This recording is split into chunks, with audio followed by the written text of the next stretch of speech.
So before we go any further, I think it's important to stop and think about why we need molecules like hemoglobin and myoglobin. So the first example that I want to give you, and I want to say that I am not a great artist, and I want to also say that drawing on this tablet is harder than it may look. So what I have drawn here is obviously a beaker full of some red liquid. Let's call it water. Right? So we have a beaker full of water.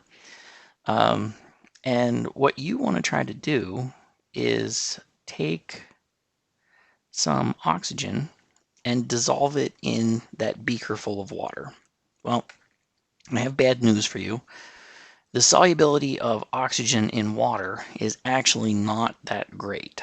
So you're not going to be able to dissolve very much oxygen in water by itself. So if you think about a complex organism like a person, or even something less complicated, like a mouse, the problem is still the same. You can't put enough oxygen in water for the organism to get complicated, right? There's just no way to do it. So an alternative is to give the oxygen something that it can attach to, and in nature that's typically iron 2+ or copper 2+. Both of these things are great at binding oxygen. Both of these things are great at binding oxygen. The problem is that when you add oxygen to either one of those ions, what you get is something called an ROS, and it stands for a reactive oxygen species. So the reason that these things are so bad is because iron plus oxygen will generate these reactive oxygen species, or copper plus oxygen will also generate these reactive oxygen species. And they're reactive, so they will go through your blood or through your cells looking for anything to react with. Now, if they happen to bump into something important, like, say, DNA, these can cause mutations in your DNA, and mutations in DNA either have one of three effects. The first effect is the lucky one, nothing happens. The second effect, I don't think has ever happened, and that's that you get superpowers. The third effect happens all the time, unfortunately, and that's that you get cancer and die. Right? So reactive oxygen species are bad because typically they lead to cancer, and that's no good. We don't want that. We have part of a solution. We know that we can't put enough oxygen in solution by itself. Iron and copper are great at binding oxygen, but they have some side effects. So let's put this iron in a cage to protect it. So if we put nitrogens all around it, now we have this planar cage, right? So these four nitrogens act like the four corners of a table. Iron sits in the middle, and there are two additional sites, one below the iron and one above the iron. Those two additional sites give us additional ways for iron to interact with oxygen and our protein and do what we need it to do. Let's talk about our chemical equilibrium. So we have a protein, we have a ligand. In this case, the protein is myoglobin or hemoglobin. The ligand would be oxygen. They're going to come together, and they're going to make a protein ligand complex. So there are a couple things that we can do with this. It's an equilibrium, right? So if we go back to Gen Chem, we can say that K equilibrium is the concentration of the products divided by the concentration of the reactants. And what we can do is call this Ka for K association. We could also write another equilibrium, and that would be for the reverse. So now instead of going from left to right, let's go from right to left.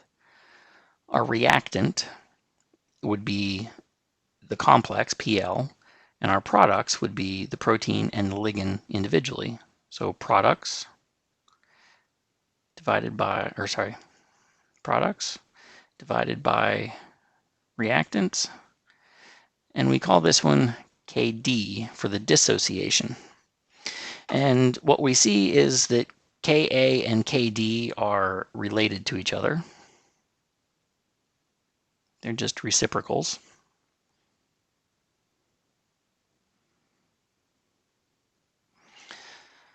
Okay, now it's important to note that all of this stuff is thermodynamics.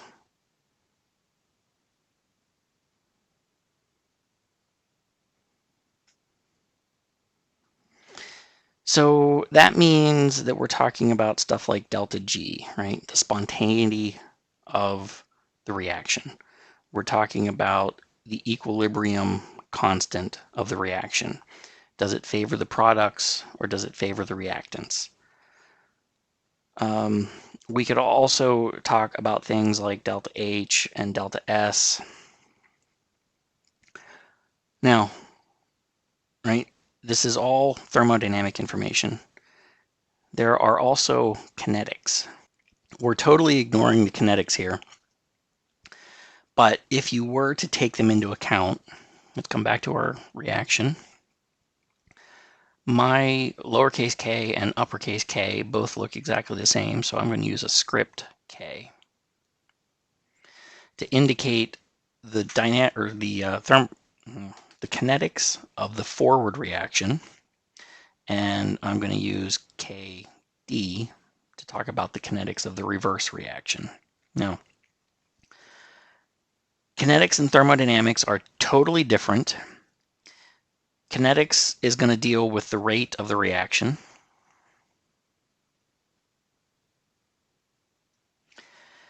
And if I know anything about kinetics, I cannot translate that into information about thermodynamics. Vice versa. If I have information about thermodynamics, I can't do anything, or I can't know anything about the rates of the reactions. So they're separate things. They do not tell us about each other. We have to do separate studies to find out these two pieces of information. So right now, I just want to focus on the thermodynamics and ignore the kinetic stuff. All right, so we're talking about Ka, big Ka, and big Kd as the equilibrium constants for our reaction.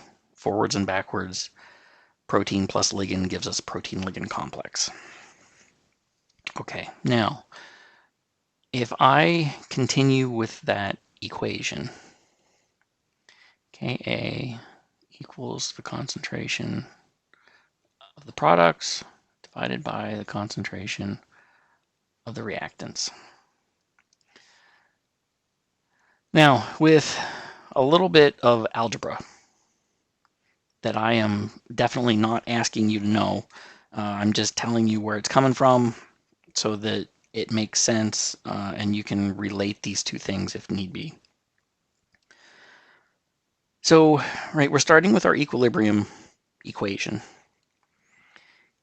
When we take this equation and do a little bit of algebraic manipulation, what we end up with is the concentration of ligand divided by concentration of ligand plus 1 over Ka. That gives us a number that we call y. And y is going to be equal to the occupied binding sites divided by the total binding sites. So just to give you an idea, here is hemoglobin. I know, I told you that I'm not a good artist, but this is hemoglobin. And hemoglobin has 4 binding sites for oxygen. So you can think of the first ligand coming in and binding in the binding site.